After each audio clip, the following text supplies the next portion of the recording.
হলো সাবেক প্রধানমন্ত্রী বেগম খালেদা জিয়ার জানাজায় সাধারণ মানুষের পাশাপাশি আলেমদের উপস্থিতি এবার বিশেষভাবে চোখে পড়েছে। অথচ রাজনীতিবিদদের জানাজায় এমন দৃশ্য খুব বেশি দেখা যায় না। এর কারণ কি? খুবই গুরুত্বপূর্ণ প্রশ্ন। সাবেক তিনবারের প্রধানমন্ত্রী বেগম খালেদা জিয়ার জানাজায় সাধারণ মানুষের পাশাপাশি আলেম ওলামা, মাদ্রাসার ছাত্রদের উপস্থিতিটা বেশ উল্লেখযোগ্য ছিল।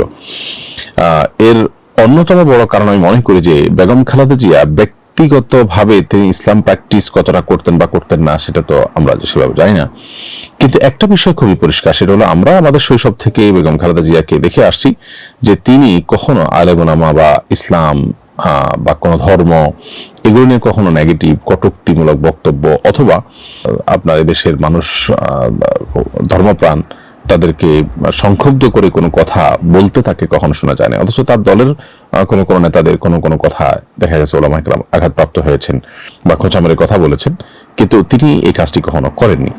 এটির মধ্য দিয়ে তিনি মূলত তার স্বামী শহীদ প্রেসিডেন্ট জিয়াউর রহমানের যে আদর্শ সেটিকে ধারণ করেছেন।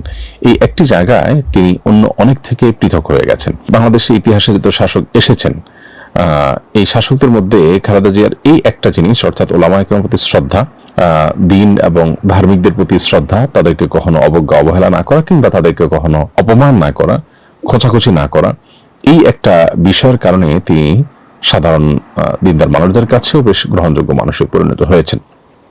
তাছাড়া প্রচন্ড রকমের মাজলুম হওয়ার কারণে বয়সেও এত জুলুমের শিকার হয়েছেন। পুরো পরিবার, তার ঠিকানা, আবাসন, জীবন সবকিছু যখন তছনছ করে দেওয়া হলো, তখন খুব স্বাভাবিক সাধারণ মানুষের সিম্প্যাথি তার প্রতি যুক্ত হয়েছে।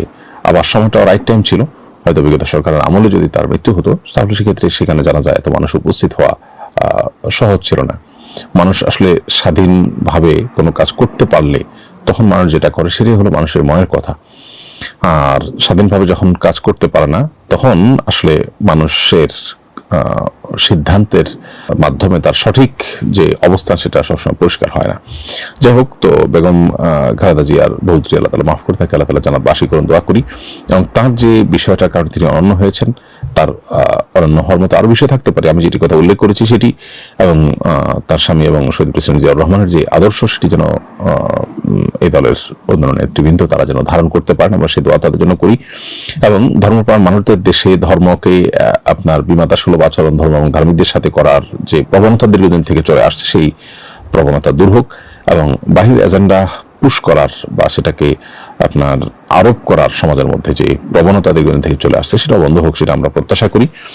আবার দোয়া করি আল্লাহ তাআলা তার শোক সন্তপ্ত পরিবারকে সান্ত্বনা নসিব করুন এবং তাকে আল্লাহ তাআলা ভুল ত্রুটি মাফ করে জান্নাতবাসী করুন।